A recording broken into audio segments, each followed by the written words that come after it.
Halo teman-teman, perkenalkan nama saya Elisa Yuniarti Sutio dengan NIM 442181110182. Saya mahasiswi Universitas Mercu Buana Regular 2, Fakultas Ilmu Komunikasi, Program Studi Public Relation. Pada mata kuliah Bahasa Indonesia ini, saya akan mempresentasikan fenomena penggunaan bahasa pergaulan di Indonesia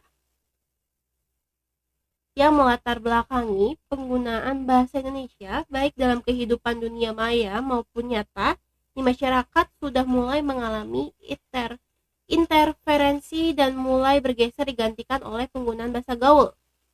Remaja ini juga membuat bahasa Indonesia menjadi bahasa gaul dengan cara memplesetkan bahasa Indonesia yang sudah ada dan saat ini sudah memprihatinkan. Oleh karena itu, fenomena penggunaan bahasa pergaulan dalam masyarakat dan ketidaksesuaian dalam bahasa Indonesia yang baik dan benar, maka saya akan mengupas topik yang berjudul fenomena penggunaan bahasa pergaulan di Indonesia.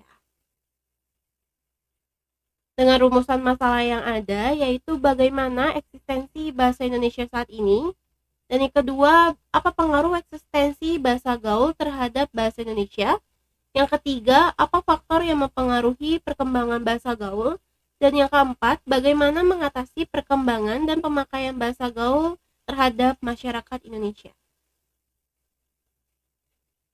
Dengan tujuan, yaitu penelitian ini atau makalah ini menjelaskan tentang eksistensi bahasa Indonesia saat ini, menjelaskan pengaruh eksistensi bahasa gaul terhadap bahasa Indonesia, menjelaskan faktor yang mempengaruhi perkembangan bahasa gaul, dan menjelaskan cara mengatasi perkembangan dan pemakaian bahasa gaul terhadap remaja.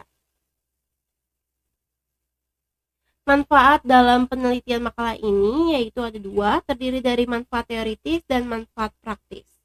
Manfaat teoritis di sini yaitu penelitian ini diharapkan mampu memberi kritik, saran, dan juga masukan bagi peneliti lain sebagai pembanding. Yang kedua, penelitian ini diharapkan dapat menjadikan dasar dalam pengembangan penelitian selanjutnya. Yang ketiga, penelitian yang dihasilkan diharapkan dapat menjadi referensi bagi pembaca, khalayak umum, dan terutama kalangan pelajar dan mahasiswa. Manfaat praktis di sini yaitu menjelaskan bagaimana penulis dapat dijadikan sebuah modal untuk mempelajari tentang penggunaan bahasa dalam cakupan yang sangat luas. Yang kedua, bagi pengguna bahasa dapat dijadikan motivasi untuk memperbaiki penggunaan bahasa yang kurang baik menjadi bahasa yang baik. Dan yang ketiga, bagi masyarakat umum dapat memberikan sumbangan pemikiran dan memberikan gambaran yang berhubungan dengan kesantunan dan percakapan. Kesimpulannya yaitu keberadaan bahasa gaul saat ini memang sangat mengganggu eksistensi bahasa Indonesia asli. Namun di sisi lain, kita sebagai masyarakat umumnya tidak bisa mencegah, apalagi di kalangan anak-anak yang remaja saat ini mengikuti perkembangan zaman yang ada. Karena perkembangan psikologis keduanya menuntut mereka agar diakui dalam masyarakat tersebut. Dengan mengikuti tren bahasa gaul itu sendiri, maka anak-anak merasa diakui di masyarakat bahwa mereka adalah anak-anak yang mengikuti perkembangan zaman. Padahal nyatanya tidak seperti itu. Karena bahasa Indonesia sendiri itu sangat penting diimplementasikan dalam kehidupan masyarakat sehari-hari. Oleh karena itu, perkembangan bahasa gaul tidak dapat kita cegah, namun dapat kita minimalisir jika kita kembali meningkatkan eksistensi bahasa gaul Indonesia itu sendiri dan mencintai bahasa Indonesia tentunya. Saran dari kesimpulan-kesimpulan tersebut, hendaknya kita lebih mengadakan pemahaman terhadap diri sendiri. Dan selanjutnya, hendaknya kita diadakan pemahaman yang lebih kepada anak-anak, remaja, serta masyarakat Indonesia. Tentunya bisa dipandu oleh orang tua atau lingkungan-lingkungan internal dari anak-anak tersebut. Jadi kita jangan sampai abai terhadap anak-anak dan mengajarkannya lebih jauh apa sih bahasa Indonesia itu dan bagaimana kita sebagai generasi selanjutnya memahami bahasa Indonesia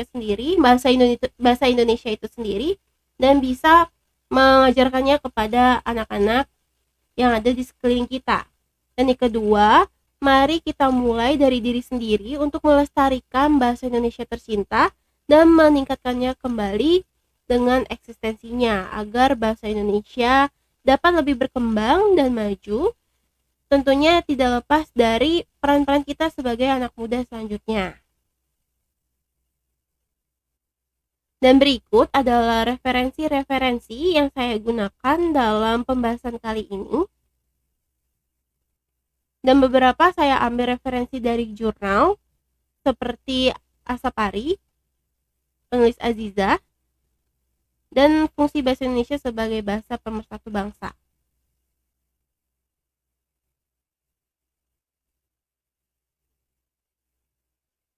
Ya, bahasa Indonesia sendiri memang sangat tidak bisa kita hilangkan dalam kehidupan sehari-hari. Karena tentunya kita harus mempertahankan apa itu fenomena, kita harus bisa mempelajari lebih jauh bagaimana fenomena penggunaan bahasa pergaulan Indonesia itu menjadi tidak rancu atau tidak salah arah dalam hal agar anak-anak bisa lebih memahami atau masyarakat umumnya lebih memahami bahasa Indonesia itu sendiri dan tidak menyalahgunakan atau mengartikan bahasa-bahasa gaul yang dipelesetkan, bahasa-bahasa Indonesia yang dipelesetkan menjadi bahasa gaul. Seperti itu. Dari tujuan di sini menjelaskan tentang eksistensi bahasa Indonesia saat ini. Memang bahasa Indonesia saat ini yang kita lihat sudah dimodifikasi atau dibuat plesetan oleh anak-anak masa kini. Maka dari itu, tentunya dari saran yang saya jelaskan pada presentasi kali ini semoga dapat bermanfaat. Dan baiknya kita sebagai generasi muda agar bisa mempertahankan bahasa Indonesia yang baik dan mencintai bahasa Indonesia itu sendiri. Semoga presentasi ini dapat bermanfaat. Saya Elisa Yuniarti, pamit undur diri. Terima kasih.